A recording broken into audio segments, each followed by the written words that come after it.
सैनिकों की विधवाओं से पुतिन की मुलाकात की तस्वीर है, जहां युद्ध में जान गंवाने वाले सैनिकों की पत्नियों से मुलाकात की है और युद्ध में लड़ने वाले सैनिकों से मुलाकात की यह तस्वीर। आपको बता दें, पुतिन ने यह भी कहा, रूस की रक्षा करते रहेंगे।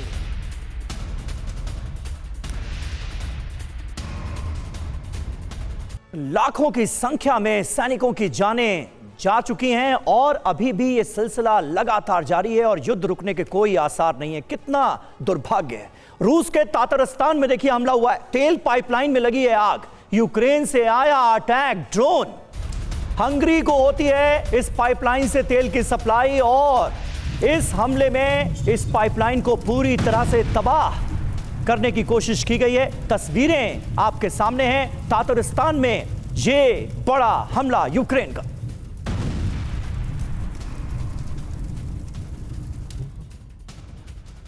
अब रूसी Mi-28 हेलीकॉप्टर का एक्शन। बड़ी खबर यह कि यूक्रेन पर मिसाइलों से हमला हुआ। Mi-28 में सवार होकर रूसी सेंटर फोर्स का यह अटैक है और यूक्रेन के ड्रोन यूनिट पर हमला।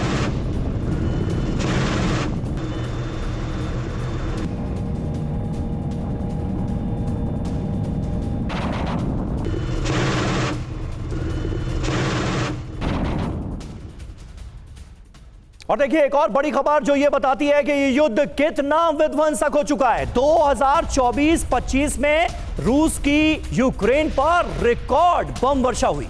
दूसरे विश्व युद्ध से भी ज्यादा हथियार यूक्रेन पर दागे गए। 2 साल में 79,000 टन गोला बारूद बरसाया गया। यूक्रेन पर सबसे ज्यादा ड्रोन और मिसाइल से हमले हुए। ब्रिटिश टैब्लॉइड द सन के हवाले से ये खबर, ये आंकड़े सामने आए।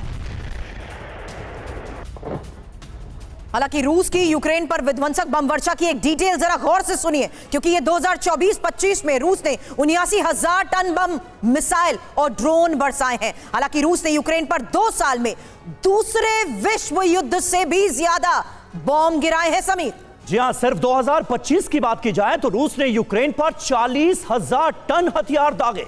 शाहेद ड्रोन, स्कैंडर मिसाइलें, किंजल मिसाइलें, इन सब का ज्यादा से ज्यादा इस्तेमाल किया गया और ये मिसाइलें बहुत घातक हैं। हालांकि 2024 और 25 में ही 40,000 से 60,000 तक फैब ग्लाइड बॉम्ब गिराए गए हैं। इन हमलों का निशाना बिजली घर, ऊर्जा ढांचे और रिहायशी इलाके रहे। वहीं 2025 में यूक्रेन में लगभग 19,000 एयर रेड सायरन अलर्ट भी बजे हैं। रिपोर्ट्स में बड़े दावे हो चुके हैं, हकीकत भी यही है। ऐसे में ब्रिजेश सर, एक सवाल आपसे कर रही हूं। खास मेहमान फ्रांस से इस वक्त हमारे साथ है। जेलेंस्की ने पिछले 24 घंटे पहले यह बात कही, युद्ध का विस्तार जिस तरीके से हो रहा है, पुतिन को रोकना मुश्किल है। और जिस तरीके से सर पिछले 4 साल में हाई वैल्यू टारगेट्स हिट हुए हैं, यूरोप पूरी तरीके से उसकी चपेट में रहा है और रूस का और यूरोप का बढ़ता तनाव भी एक सबसे बड़ा सवाल खड़ा करता है कि क्या अब यूरोप पुतिन के निशाने पर है।